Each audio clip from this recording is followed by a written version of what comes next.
No, they always say about forgotten hockey players of the 70s and 80s, but this guy was a great enforcer, but was sort of been forgotten in the last number of years because he was playing mostly in the small market in Hartford.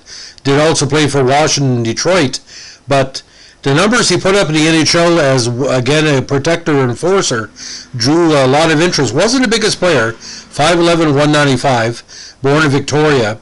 But Torrie Robertson was tough as nails, and we're going to talk a little bit about his career before he got to the NHL and his basically his style of play that endeared him to Hartford fans of all ages. Now, he was drafted 55th overall in the 1980 NHL entry draft, based on some solid years with Nanaimo of the CJHL and Victoria of the WHL. Now, his last season in Victoria, he had 47 points in 72 games. Now, he was well known for being one of the best players in the WHL. He went back to Victoria for the 81 season and made the All-Star team that year. Now, his big season with Victoria included a trip to the Memorial Cup in 81. He had 111 points in 59 games and 27 points in 19 playoff contests. He also played 3 years that year with the Capitals. Now, 82 was still with Washington.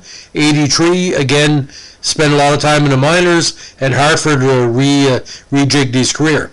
Put up 20 points in 84, 41 points in 85, 37 points in 86, injury-plagued season in 87, 88, again, numbers went down. Eventually found his way to Detroit and still put up significant penalty numbers. Kind of a two-way forward, but for me, significantly, he was a good playmaker, but like I said, he was called upon in Hartford to protect a lot of the stars of the team, and he did well. He won the Hartford Favorite Player Award in '86. He also set the Hartford record at the time for 358 minutes of penalties in that campaign, and most penalty minutes in a playoff year with 67. Now, that year, if Hartford would have knocked off Montreal, he probably would have won the Cup. And in that series against the Habs, he drew 51 minutes in penalties. He was the Hartford penalty minutes leader in 84, 85, 86, and 88, and the Hartford playoffs penalty minutes leader, of course, in 86.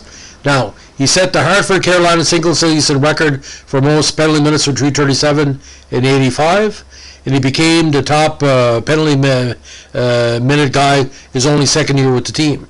Now, he led NHL in combined regular season and playoff penalty minutes with 425 and 86. Now, I talked about the injuries. He missed the remainder of the 87 season, the start of 88, with a rotation break of the left tibia and fibula just above the left ankle. An injury suffered falling to the ice in a fight with Shane Corson at 1956 of the second period of Hartford's November 29 game at Montreal.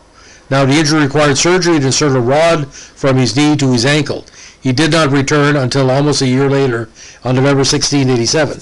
He was the first player in the Hartford Carolina history to reach 1,000 career penalty minutes, a feat he achieved in 87-88. Now, he also missed part of the 89 season with a broken right leg, an injury suffered in another fight with the Habs, this time against Mike Lauder on November 1st, 88. Now, he left Hartford in March 89 with the franchise record since broken by Kevin Dineen for career penalty minutes with 1368. Now, he also played for the AHL regular season champion Rochester in 91, and he was also on the last Albany IHL squad that folded on February 19 to 91. Now, Washington traded Robertson to Hartford in exchange for Greg C. Adams, and the rest is history. If Hartford would have won the Cup in '86, he would have been a big factor.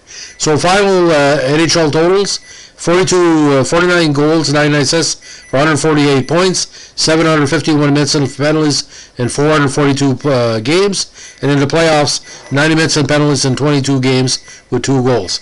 So Torrie Robertson, a hard-working player, dedicated, very personable, and a 10-year plus career in major, junior, and the NHL. And I wish I had every team would have had a Torrie Robertson, because he went out there and did his work successfully. The only thing I can compare him with, sort of like a Dave Schultz, he could score, he could hit, and he could fight.